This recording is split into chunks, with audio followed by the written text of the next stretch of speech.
2024 में एक YouTube channel मत खोलना अगर आपके पास इन 6 चीजों की नॉलेज नहीं है तो, वरना आप भी 90% यूट्यूबर्स की तरह अपनी जिंदगी के 1-2 साल बर्बाद कर लेंगे और एंड में कहेंगे कि यूट्यूब तो लक का गेम है। और इन 6 पॉइंट्स में से लास्ट पॉइंट सबसे इंपॉर्टेंट है, क्योंकि वो आपको सिर्फ एक यूट्यूबर नहीं बनाता बल्कि आपको एक रियल इन्फ्लुएंसर बनाता है। इसलिए वीडियो को स्किप करने की गलती बिल्कुल भी मत करना, वरना आपका फेल होना तय है। तो शुरू करते हैं पॉइंट नंबर 1 से, जो कि है 2024 के शुरू होते ही आप लोगों ने एक रेजोल्यूशन तो बना ही लिया होगा कि इस साल मैं अपने चैनल पे इतने सब्सक्राइबर्स तो गेन करके रहूंगा ही रहूंगा, या फिर एक नया चैनल बनाऊंगा और उसे किसी भी हालत में मोनेटाइज करवाऊंगा। लेकिन 1 महीना हो गया है और आपको कुछ भी ग्रोथ नहीं दिख रही है और आप ऑलरेडी गिव अप करने की हालत पे हो। इसका रीजन ये है कि आपको पता ही नहीं है कि YouTube का एल्गोरिदम वर्क कैसे कर रहा है। आप जानते ही नहीं हो कि YouTube आपसे चाहता क्या है और बस एक तरफा प्यार की तरह आप अपनी तरफ से एफर्ट डाले जा रहे हो और कोई रिस्पॉन्स नहीं मिल रहा है। YouTube एक सोशल मीडिया प्लेटफॉर्म है जो कि एड रेवेन्यू से अपनी मेन अर्निंग करता है, और हर सोशल मीडिया प्लेटफॉर्म की तरह YouTube को सिर्फ एक ही चीज चाहिए, वो है कि लोग उसके प्लेटफॉर्म पे बने रहे जितनी ज्यादा देर तक हो सकता है उतनी ज्यादा देर तक, तभी YouTube को फायदा होगा। और इसमें YouTube आपकी मदद चाहता है, आपसे एक ऐसा कंटेंट बनवा के जिसको लोग ज्यादा देर तक देखे और YouTube पे बने रहे। लेकिन 90% यूट्यूबर्स इस बात को नहीं समझते हैं और इसलिए यूट्यूब उनका कंटेंट कभी भी ऑडियंस को सजेस्ट नहीं करता है। इसे एक एग्जांपल से समझते हैं। मान लेते हैं आपने एक नया यूट्यूब चैनल खोला और आपने अपनी एक वीडियो अपलोड करी। यूट्यूब उस वीडियो के टाइटल, डिस्क्रिप्शन और कीवर्ड्स के बेसिस पे उस वीडियो को कुछ लोगों को सजेस्ट करेगा, जिसके बाद वो लोग आपके थंबनेल के बेसिस पे आपकी वीडियो पे क्लिक करेंगे और उसे देखेंगे, जिससे यूट्यूब को ये पता चल जाएगा कि आपकी वीडियो किस तरह के लोगों को पसंद आ रही है। और फिर यूट्यूब सिमिलर इंटरेस्ट वाले लोगों को आपकी वीडियो भेजेगा और फिर चेक करेगा कि वो लोग आपकी वीडियो पे कैसा रिएक्ट कर रहे हैं। यूट्यूब बेसिकली 2 चीजों को ट्रैक करता है, वॉच टाइम और एंगेजमेंट। यूट्यूब देखेगा कि जिन लोगों को उसने आपकी वीडियो सजेस्ट की थी वो कितनी देर तक आपकी वीडियो देख रहे हैं। अगर ऑडियंस उसे काफी देर तक देख रही है या फिर पूरा देख रही है तो यूट्यूब उस वीडियो को और ज्यादा प्रमोट करेगा और ज्यादा से ज्यादा लोगों को दिखाएगा, क्योंकि इस वीडियो की वजह से लोग यूट्यूब पे 7 से 10 मिनट एक्स्ट्रा रुक रहे हैं, जिससे यूट्यूब काफी मोटा पैसा छाप रहा है। वहीं अगर इस वीडियो की ऑडियंस रिटेंशन कम होती तो यूट्यूब इसे सजेस्ट करना बंद कर देता, क्योंकि यूट्यूब अपनी ऑडियंस का मूड खराब करके उसे दूसरे सोशल मीडिया प्लेटफॉर्म पे नहीं भेजना चाहता है। ठीक इसी तरह अगर आपकी ऑडियंस आपकी वीडियो पे एंगेज कर रही है, यानी कि लोग उस पे कमेंट कर रहे हैं या फिर उसे शेयर कर रहे हैं, तो भी यूट्यूब आपकी वीडियो को प्रमोट करेगा, क्योंकि अगर आपकी वीडियो शेयर की जा रही है तो लोग बाकी प्लेटफॉर्म को छोड़ के आपकी वीडियो देखने आ रहे हैं, जिससे अगेन यूट्यूब का मेन मोटिव कंप्लीट हो रहा है, लोगों को अपने प्लेटफॉर्म पे रोक के रखना। और वहीं अगर आपकी वीडियो पे कुछ ज्यादा कमेंट्स आ रहे हैं तो काफी सारे लोग कमेंट्स का रिप्लाई भी करेंगे, बहसबाजी भी करेंगे और किसी ना किसी तरह एंगेज करेंगे, जिससे आपका तो मेंटल पीस खराब हो जाएगा, लेकिन यूट्यूब अपना पैसा छाप लेगा आपको कुछ एक्स्ट्रा मिनट इस प्लेटफॉर्म पे रोक के। लेकिन वहीं अगर आपकी वीडियो एंगेजमेंट लाके नहीं दे पा रही है या फिर वॉच टाइम लाके नहीं दे पा रही है तो यूट्यूब आपकी वीडियो को यूजलेस समझेगा और उस पर अपना टाइम वेस्ट नहीं करेगा। अब आधे से ज्यादा लोग इस चीज को नहीं समझ पाते हैं और वो लगातार यूट्यूब पे अपना कंटेंट डालते रहते हैं, जिसकी वजह से वो ग्रो ही नहीं कर पाते। आपको इस चीज को समझने की जरूरत है कि यूट्यूब आपसे आपकी वीडियोस नहीं चाहता है, वो आपसे आपका वॉच टाइम और एंगेजमेंट चाहता है। और ये चीजें कैसे लानी है, आपको इस चीज पे ज्यादा फोकस करना चाहिए। और एक और बहुत इंपॉर्टेंट चीज, एल्गोरिदम टाइम के साथ चेंज होता रहता है। 2014 में जब यूट्यूब पे ज्यादा क्रिएटर्स नहीं थे तब डजंट मैटर कि आप किस तरह की वीडियो बना रहे हैं, अगर आप ज्यादा वीडियोस डाल पा रहे हैं तो आपका वायरल होना कंफर्म था, क्योंकि उस टाइम पे यूट्यूब को ऑडियंस को अपने प्लेटफॉर्म पे लेके आना था, जो कि रेडियो या टीवी पे घुसे रहते थे। यूट्यूब उनको अपने प्लेटफॉर्म में फंसाना चाहता था, इसलिए उस टाइम पे जितनी ज्यादा वीडियोस होती थी उतनी ज्यादा वेरायटी होती थी और उतनी ज्यादा लोग अट्रैक्ट होते थे। लेकिन 2018 में जब क्रिएटर्स काफी ज्यादा हो गए थे तब यूट्यूब अपनी ऑडियंस को बुला नहीं रहा था, बल्कि जो ऑडियंस उसके पास है उनको सस्टेन कर रहा था। इसलिए उस टाइम पे यूट्यूब ने लंबी वीडियोस को प्रमोट करना स्टार्ट कर दिया था। अगर आप उस टाइम पे कुछ 1 घंटे की वीडियो या फिर 30 मिनट की वीडियोस बनाते तो आपके वायरल होने के 90% चांसेस ज्यादा थे। और इसके बाद 2020 में एक और चेंज आता है जब टिकटॉक और रील्स का जमाना स्टार्ट हो जाता है। अब लोगों को लंबी वीडियो नहीं देखनी थी, बल्कि उनको जल्दी जल्दी वीडियोस देखनी थी, और इसलिए यूट्यूब ने शॉर्ट्स इंट्रोड्यूस किए। और इवन अभी भी यूट्यूब शॉर्ट्स को काफी ज्यादा प्रमोट कर रहा है, क्योंकि शॉर्ट्स देखते देखते कब 1-2 घंटे निकल जाए पता ही नहीं चलता। और यही तो यूट्यूब को चाहिए कि आप उसके प्लेटफॉर्म को छोड़ के जाओ ही ना। और एज ए यूट्यूब क्रिएटर अगर आप बिना एल्गोरिदम को समझे वीडियो अपलोड करना स्टार्ट करोगे तो आपका फेल होना ग्रांटेड है। लेकिन क्या एल्गोरिदम एक लौता फैक्टर है जो कि आपके फेल होने का रीजन हो सकता है? नहीं। अगर आप अभी तक इस भ्रम में जी रहे हैं कि आप रोज वीडियो डालेंगे और आपकी कोई ना कोई वीडियो तो वायरल हो ही जाएगी, तो आप बहुत ही जल्दी अपनी मेहनत और टाइम बर्बाद करके क्विट करने वाले हैं, क्योंकि आपको इस चीज को समझने की बहुत ही ज्यादा जरूरत है कि क्वालिटी ओवर पावर्स क्वांटिटी। अगर आप 2 चैनल्स खोलते हैं जिनमें से आप एक चैनल पे साल में सिर्फ 4 क्वालिटी वीडियोस बनाते हैं और वहीं दूसरे चैनल पे साल में 365 वीडियोस बनाते हैं लेकिन सारी वीडियोस बिलो एवरेज है, तो वो जो 4 वीडियोस वाला चैनल है वो मिलियन सब्सक्राइबर्स गेन कर चुका होगा, वही 365 वीडियोस वाला चैनल हो सकता है कि 10,000 सब्सक्राइबर्स भी गेन ना किए हो। रीजन बीइंग कि वो 4 वीडियोस की क्वालिटी 365 वीडियोस से भी ज्यादा है, और यही रीजन है कि डिकोडिंग वाईटी, मैं और कई सारे छोटे चैनल्स इतनी जल्दी ग्रो कर पाए, वो भी इतनी कम वीडियोस में, क्योंकि ये चीज हमें पता थी। अगर आपको क्वालिटी कंटेंट बनाने में 1 महीना लगता है तो कोई बात नहीं, लेकिन बिलो एवरेज कुछ भी मत दिखाइए, क्योंकि अभी यूट्यूब पे ऑप्शंस की भरमार है। अगर ऑडियंस को आपकी वीडियो पसंद नहीं आई तो वो किसी और के चैनल पे जाके उसकी वीडियोस देख लेंगे, और यूट्यूब ये चीज देखेगा तो यूट्यूब उसके चैनल को प्रमोट करेगा। वहीं अगर ऑडियंस को आपकी वीडियो पसंद आ गई तो वो आपकी वीडियोस के लिए वेट किया करेंगे,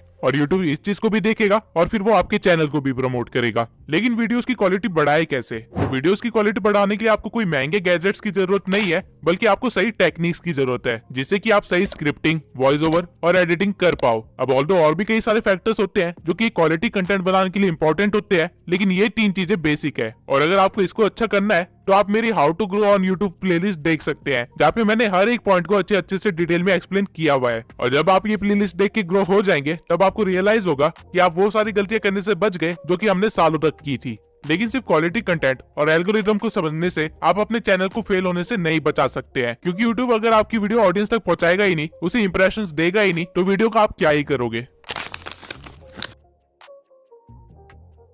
अगर आपको नहीं पता कि रिटर्निंग व्यूअर्स कैसे इंक्रीज करे, या फिर न्यू व्यूअर्स को कैसे गेन करे, या फिर अपनी वीडियो को रैंक कैसे करवाए, या फिर सीटीआर, आरपीएम, सीपीएम जैसी चीजें क्या होती है, तो आप एक बड़े से जंगल में बिना मैप के निकल चुके हैं, जहाँ पे आधे रास्ते में आपको यूट्यूब नाम का एक शेर खाने वाला है। एसईओ में रैंक करने के लिए बेसिकली आपको 3 चीजों की जरूरत होती है: टाइटल, कीवर्ड्स और थंबनेल। और इनके सिवाय अपने एसईओ को ट्रैक करने के लिए और उसे और भी ज्यादा इंप्रूव करने के लिए आपको यूट्यूब के एनालिटिक्स को अच्छी तरह से देखना आना चाहिए, क्योंकि अगर आपको अपना एनालिटिक्स समझ नहीं आ रहा है तो आप अपनी ऑडियंस को नहीं समझ पा रहे हो। एंड अगेन, अगर आप अपनी ऑडियंस को समझ नहीं पा रहे हो तो एल्गोरिदम आपकी मदद नहीं करेगा। अब सही से टाइटल, डिस्क्रिप्शन और हैशटैग्स कैसे डालते हैं, इसके ऊपर मैंने ऑलरेडी एक वीडियो बना रखी है। लेकिन एनालिटिक्स को स्टडी कैसे करे, उसे इंप्रूव कैसे करे और उसके साथ उसको ऑप्टिमाइज कैसे करे, इसके ऊपर मैंने अभी तक कोई भी वीडियो नहीं बनाई है। तो अगर आप लोग चाहते हैं कि मैं इस टॉपिक पे एक वीडियो बनाऊं तो कमेंट सेक्शन में एनालिटिक्स लिख दीजिए। 1000 कमेंट्स होते ही मैं वीडियो बनाना स्टार्ट कर दूंगा। बस सोचिए, आप सब कुछ सीख जाते हैं और अपने चैनल की क्राइटेरिया को पूरा करने के बाद उसे मोनेटाइजेशन के लिए अप्लाई करते हैं, और यूट्यूब आपको रिजेक्ट कर देता है। ऐसा होने की चांसेस बहुत ही ज्यादा है अगर आपको नहीं पता कि यूट्यूब की पॉलिसीज और गाइडलाइंस क्या है। यूट्यूब की नई पॉलिसी के अकॉर्डिंग आप अपने चैनल को 500 सब्सक्राइबर्स और 3000 वॉच आवर से भी मोनेटाइज करवा सकते हैं, या फिर शॉर्ट्स के 3 मिलियन व्यूज से भी। ये क्राइटेरिया पहले 1000 सब्सक्राइबर्स और 4000 घंटे का था, और 10 मिलियन शॉर्ट्स के व्यूज। लेकिन यहाँ पे यूट्यूब एक गेम खेल रहा है। आप अगर 500 सब्सक्राइबर्स के साथ अपने चैनल को मोनेटाइज करवाते हैं तो आपको एड रिवेन्यू नहीं मिलेगा, बल्कि आपको सुपर चैट, मेंबरशिप और मर्चेंडाइज का ऑप्शन मिलेगा, जिनसे की काफी कम अर्निंग होती है। आपको एड रिवेन्यू नहीं मिलेगा, जो कि हमारा मेन सोर्स ऑफ इनकम होता है। लेकिन यूट्यूब ने ऐसा क्यों किया? अपने क्रिएटर्स को बचाने के लिए। यूट्यूब आप पे मेहरबान नहीं हो रहा है, बल्कि टिकटॉक ने अपना क्राइटेरिया लो कर दिया था, इसलिए यूट्यूब को भी लो करना पड़ा, ताकि उसके क्रिएटर्स यूट्यूब को छोड़ के टिकटॉक पे ना भागे। और अगर आपको लग रहा है कि आप सिर्फ शॉर्ट्स बना के वायरल हो जाओगे और अपने यूट्यूब चैनल को मोनेटाइज करवा लोगे, तो let me tell you one thing, shorts पे अर्निंग ना के बराबर है, अंटिल आपके हर शॉर्ट्स मिलियन व्यूज के ऊपर न जा रहे हो। बल्कि एक शॉर्ट को वायरल करने से ज्यादा आसान एक लॉन्ग फॉर्म कंटेंट को वायरल करना है। लेकिन यूट्यूब ने आपके दिमाग में इसकी टोटली अपोजिट चीज भर दी है, जिसकी वजह से आप काफी ज्यादा टाइम और मेहनत बर्बाद करने वाले हैं।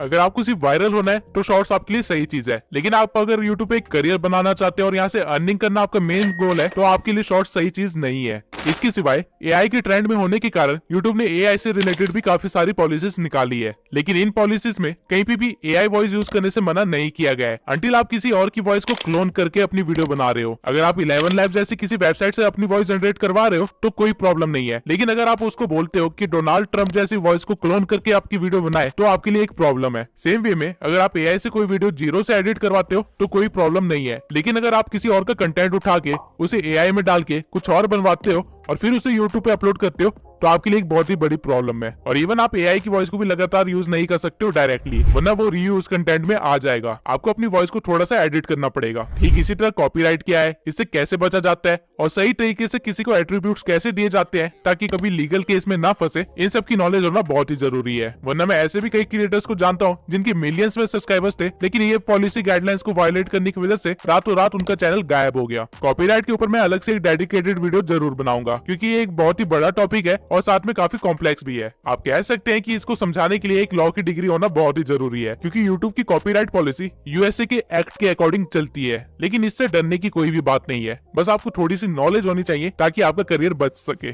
अब ऐसे भी कई सारे चैनल्स हैं जिन्होंने इन सब चीजों का ध्यान रखा था, लेकिन आज उनकी हालत एक नए यूट्यूबर से भी बेकार हो रखी है। लेकिन ऐसा कैसे हुआ?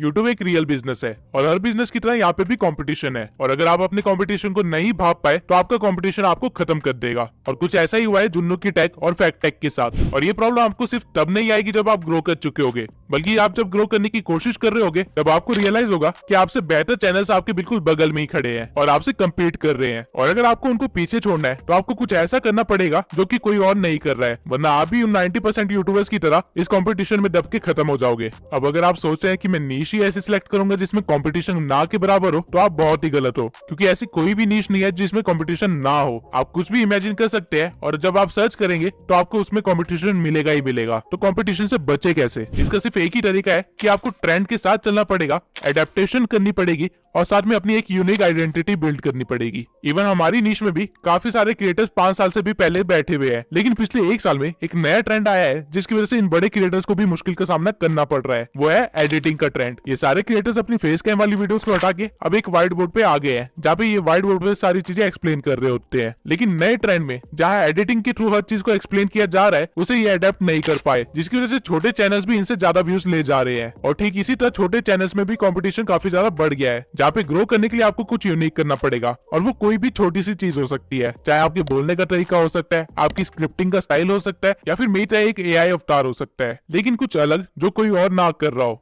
अब अगर आप कंपटीशन से बच भी गए तो आपको वो करना है जो बड़े क्रिएटर्स मजबूरी में नहीं कर पाते हैं और छोटे क्रिएटर्स बिना किसी प्रॉब्लम के कर सकते हैं। 2024 में हर क्रिएटर को पता है कि उसकी ऑडियंस की वैल्यू कितनी है, इसलिए वो रेगुलर बेसिस पे Q&A और लाइव स्ट्रीम्स करते रहते हैं। लेकिन अगर आपने इन चीजों को इग्नोर करने की गलती की तो आपका यूट्यूबर बनने का सपना सपना ही रह जाएगा। ऑडियंस को कोई सेलिब्रिटी नहीं चाहिए, बल्कि उनको एक मेंटोर या फिर एक फ्रेंड चाहिए जिससे वो इन्फ्लुएंस हो सके या फिर जिनके साथ वो आगे बढ़ सके। और ये डिफरेंस आप तभी क्रिएट कर सकते हैं अगर आप उनसे एंगेज हो, डायरेक्ट डीएम के थ्रू, कमेंट्स के थ्रू, Q&A के थ्रू या फिर लाइव स्ट्रीम के थ्रू। जब तक मेरे इस चैनल पे 10,000 सब्सक्राइबर्स नहीं हो गए थे, तब तक मैं अपने इंस्टा पे डायरेक्ट डीएम के थ्रू हर एक बंदे का रिप्लाई किया करता था और उनकी हेल्प करता था। मैं पर्सनली भी काफी लोगों को गाइड किया है और मैसेजेस के थ्रू मैंने 1000 से भी ज्यादा लोगों से एंगेज किया है और उनको इस बात से खुशी मिलती है। वो लोग मुझे एज ए यूट्यूबर से बढ़ के एक फ्रेंड और एक मेंटोर की तरह देखते हैं और अनकंडीशनली सपोर्ट भी करते हैं। और इसी वजह से मेरा नेटवर्क भी इतना स्ट्रांग हो पाया, जिसकी वजह से मुझे काफी सारे नए यूट्यूबर्स से मिलने का मौका मिला और काफी सारे स्ट्रगलर्स से भी मिलने का मौका मिला, और हम सब एक दूसरे की हेल्प करते हुए आगे बढ़े हैं। जैसे कि मेरी पिछली वीडियो का थंबनेल देवेश ने बनाया था, जिसको मैंने हेल्प की थी यूट्यूब पे ग्रो करने के लिए। आप एक बार जाके उसका चैनल भी देख सकते हैं। इवन आज भी सोने से पहले मैं कम से कम 20 से लेकर 30 डीएम्स का रिप्लाई करता हूँ, और इससे एक ऐसा इम्पैक्ट बना है कि कल को अगर मैं कोई एक नया चैनल भी खोलता हूँ, भले कुकिंग के ऊपर ही क्यों ना हो, वो लोग मेरे को सपोर्ट करेंगे। डजंट मैटर कि मैं क्या कर रहा हूँ। जैसे जैसे चैनल ग्रो होने लगता है, आपके पास काम बढ़ने लगते हैं और आपके पास ऑडियंस से एंगेज करने का उतना ही कम टाइम बचता है। लेकिन मेक श्योर जिन्होंने इस चैनल की स्टार्टिंग में आपको सपोर्ट किया था, आप उनको एंड तक सपोर्ट करो, क्योंकि वो स्कूल फ्रेंड्स की तरह होते हैं। और क्योंकि आज मुझे मौका मिला है, तो मैं अमन पटेल के साथ साथ उन सभी सब्सक्राइबर्स को थैंक यू बोलना चाहता हूँ जो मेरे चैनल की स्टार्टिंग से लेके अभी तक मेरे साथ बने हुए हैं, और इनको मैं एज अ ट्रू फैमिली मानता हूँ। अब आपको वो सारे 6 पॉइंट्स पता है जो आपको ध्यान में रखने चाहिए 2024 में एक यूट्यूब चैनल खोलने से पहले। और अगर आपने सोच लिया है कि आप एक यूट्यूबर बन के ही रहेंगे, तो मेरी इस प्लेलिस्ट को जरूर देखना। आप ऑलरेडी अपने कंपटीशन से काफी ज्यादा आगे बढ़ चुके होंगे। इसी के साथ इस वीडियो को खत्म करते हैं। मैं गिव अवे का विनर अगली वीडियो में अनाउंस करूंगा, और अगली वीडियो एक Q&A होगी, जहाँ पे मैं यूट्यूब से रिलेटेड हर क्वेश्चन का आंसर दूंगा। तो कमेंट सेक्शन में अपने क्वेश्चन लिख दीजिए, क्योंकि अगली वीडियो में उसका आंसर मिलने वाला है।